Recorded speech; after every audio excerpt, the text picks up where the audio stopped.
Hello everybody, it's Rebecca here at Wine Mermaids, and today I have my wrap up from both November and December.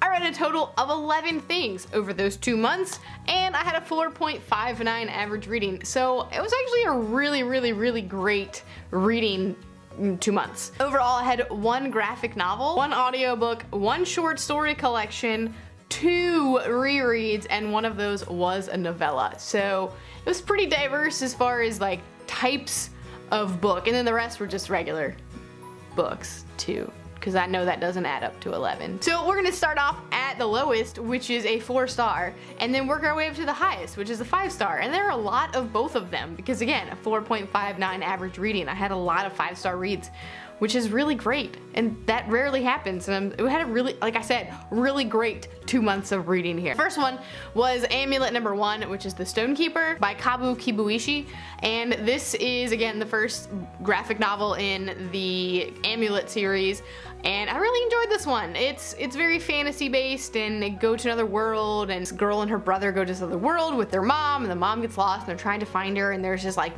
mysterious power that's going on, and some things that are happening, and it was just a really great little like fun fantasy graphic novel, and I want to continue on. I got it from the library at school, so I have to wait for like it to come in again. I think other people have checked out the other ones, but I really liked it. Next up was Misadventures by Awkward Black Girl by Issa, which I read because I was working on my memoir during NaNoWriMo, and I was looking for good memoirs that I could use to like get inspired, and this one was recommended to me when I was telling a friend about what I was writing about. She's like, oh, you're like Awkward Black Girl, and I was like, what's Awkward Black Girl? So I looked it up, and I was like, oh, and she's like this whole personality. She has like YouTube channel and like, you know, a show and stuff, and so I'd never read or seen any of it, and so I read her book, and it was really funny, and I liked it, and I was able to relate to it in a lot of ways, and it definitely inspired me in my own writing, so I really enjoyed it. 4 stars. Next up was Between Shades of Grey by Ruta Sepetys. This is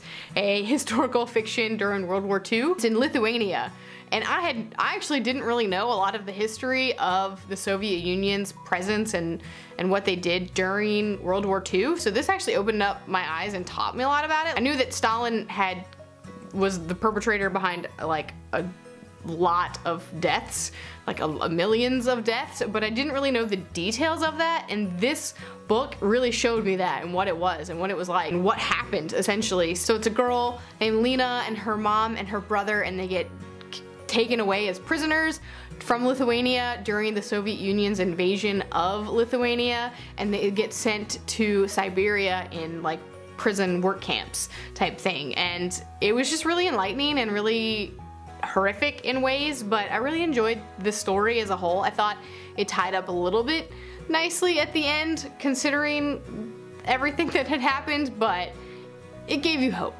and again, it taught me a lot about this time period that I didn't even really know that was going on. Because when you think of World War II, you think of Holocaust, and you think of the atrocities of that, and kind of forget that Stalin did a lot of that too before he switched and helped out the Allies. Like, yeah. My next 4-star read, my last 4-star read, is Attachments by Rowell. And this one's actually probably a 4.25 or so. I really enjoyed this one.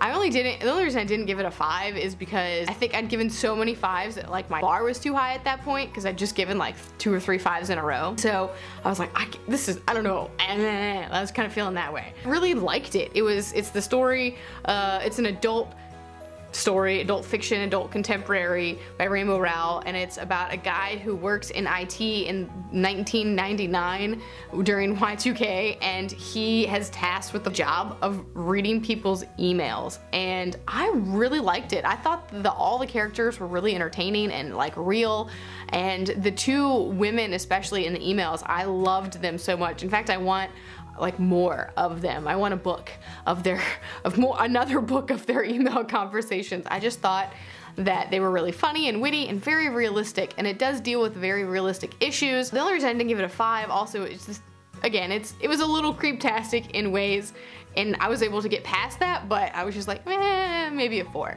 But I still did really enjoy it, and I can see myself rereading that one because it was really fun. It was different, and I like different. Next up is my 4.5 read. I only have one of them, and again, this is one that was teetering on the 4.5, 5 almost, but I went with 4.5 because it didn't conclude, and it left a lot of things open, and it didn't really have like a full story. And it's Before the Devil Breaks You by Libba Bray, which is the third book in the Diviners series. I thought it was only gonna be 3, but now it's not, and I'm just torn. There's a lot of cliffhangers, essentially, that's going on here, but this was the first Diviners book that I listened to on audio. This was my audiobook for this period of time, and I loved it. I have a hard time with audiobooks, some of you guys may know, where if it gets too complicated, I have a hard time processing and listening. It's why I couldn't do The Raven Boys, as I got lost, so I was worried about it, but people had recommended it. Trina, Between Chapters, definitely recommended it, and so I decided to give it a chance, and I was floored. I loved it so much. The narrator does all the voices. It was easy to follow. It helped, I think, that I'd physically read the other two, so I already knew the characters, I already kind of knew what was going on. There were times that I found myself zoning out and I had to go back and re-listen to things because I feel like I missed things, but overall I was really engaged, and I found myself listening to it even when I wasn't driving or doing my hair, which is normally when I listen to audiobooks. And I just really enjoyed it. Again, it leaves a lot of cliffhangers at the end because it sets up for the next book. It doesn't have like a full story arc, like bad guy that they're dealing with like the other two that in the series did, but it's really good. It definitely sheds more light on some of these characters. It kind of makes you question how you feel about certain ones, and just kind of gives you more and more, and starts to explain some of the bad guys and the villains as well, which I really appreciated. So again, 4.5, teetering on the 5 almost. And then I have 6 5-star reads. 6! This is intense. This is amazing. I can't even believe it. Some of them, I feel like now I might have ranked them too high, but I don't care, because when I ranked them, it's because I had just read them and I loved them, and I don't care if they have problems because I loved them that much. So I'm just gonna roll with it and deal with it and just say, you know what, they're really good books. So the first one in this list is Invictus by Ryan Graudin, which is time travel, historical fiction amazingness. I loved it so much, but I love time travel. We're a big time travel family. My husband's obsessed with time travel, therefore we talk about it a lot, and so I also really like time travel, and so this one was really cool. We actually had a discussion for like an hour after it. I told him about the book. We got into an argument about it. I messaged Ryan Graudin, and she answered some questions for us. Like, she was really helpful, and it was so good. It's about basically in the future, time travel is like, it's obviously a thing. They have like this whole like academy of people who time travel and go back to like record the past, and our main character was born outside of time. So he was born in the time travel machine when they were like going between time, which is so cool, but that causes a lot of problems and whatnot, and so, you know, you have to go back and fix things and time travel and craziness, and I just loved it. Next up is From a Certain Point of View, which is a Star Wars book. It's actually a short story collection, but all of the short stories are dealing with the story of A New Hope. It's telling that story from different characters' points of views, which is hence the title. So it's taking Star Wars, A New Hope, the one that we're all the most familiar with, and it's telling it from like characters that might have been in the movie for like a half a second, or characters that didn't even have a name in the movie, or characters you don't even see but are there in the background. Like, you have perspectives of the droids, you have perspectives of like everybody in the cantina bar, you have perspectives of stormtroopers, of the X-Wing pilots, you have like, it's a wide variety of different characters and people, and it just really populates that world. And I had to go back and rewatch. I rewatched Rogue One and A New Hope after I finished reading it, because I wanted to try to like pick up on more of that.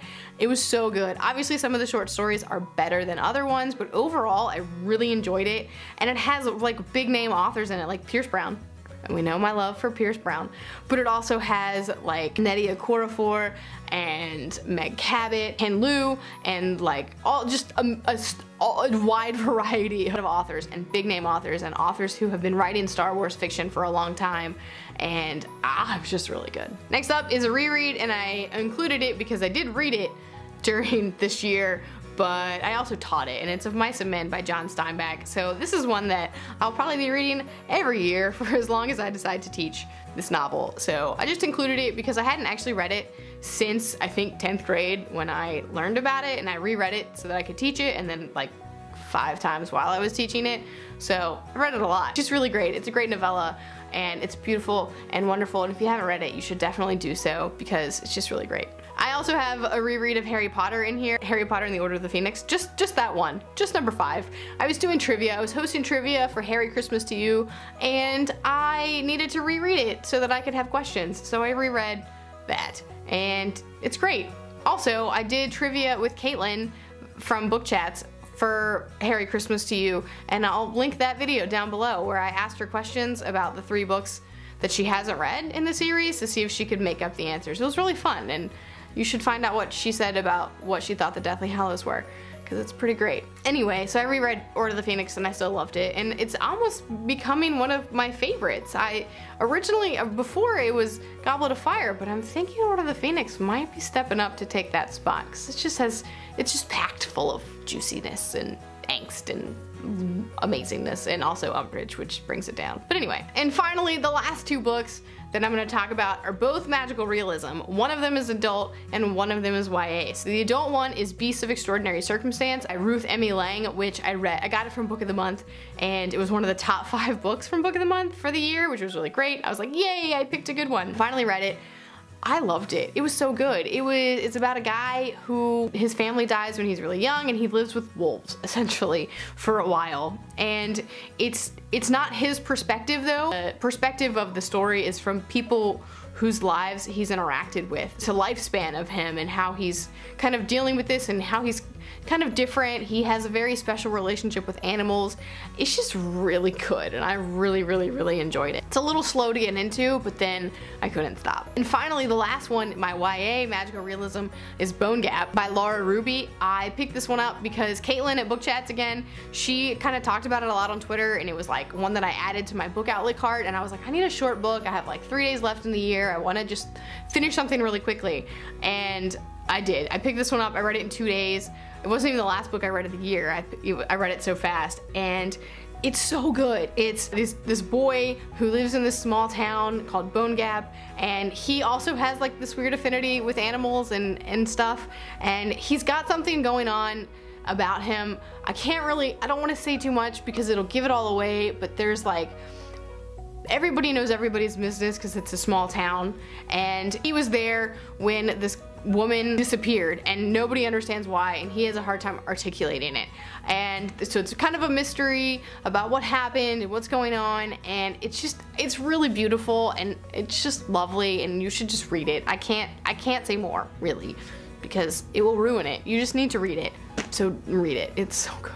Well, those are all the books that I read in November and December. Sorry, this ended up being kind of long. I apologize. So anyway, let me know what your thoughts are on any of these books and what your best read was from November and December. And I guess that's it for me today. I'll see you next time.